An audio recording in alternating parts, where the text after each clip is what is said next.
আসসালামু আলাইকুম রহমতুল্লাহ। ওয়েলকাম টু আওয়ার এমলাইট উইনার্স ফেসবুক পেজে আপনাদের সবাইকে আবারও স্বাগতম।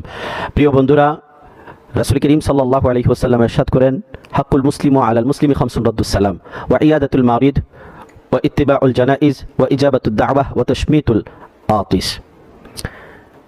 রাসূল করিম সাল্লাল্লাহু আলাইহি ওয়াসাল্লাম ইরশাদ করেন, এক মুসলমানের জন্য আরেক মুসলমানের 5টি হক আল্লাহর পক্ষ থেকে নির্ধারিত করা হয়েছে। এই 5টি হক শুধুমাত্র আত্মীয়তা কিংবা রক্তের বন্ধন এর মধ্যেই সীমাবদ্ধ নয়।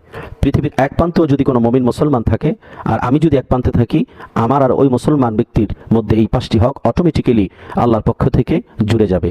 এর মধ্যে প্রথমটি হলো রাদ্দুস সালাম।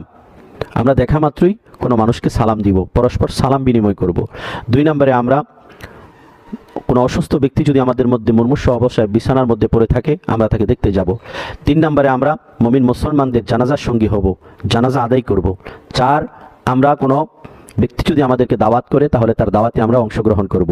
5, কোনো মুমিন মুসলমান যদি আমাদের সামনে হাঁচি দেয় আর সে যদি পড়ে আলহামদুলিল্লাহ, আমরা তার হাঁচির উত্তরে পড়ব ইয়ারহামুকাল্লাহ, আর এর উত্তরে ওই হাঁচিদাতা ব্যক্তি পড়বে ইয়াহদিকুমুল্লাহু ওয়া ইউসলিহ বালাকুম।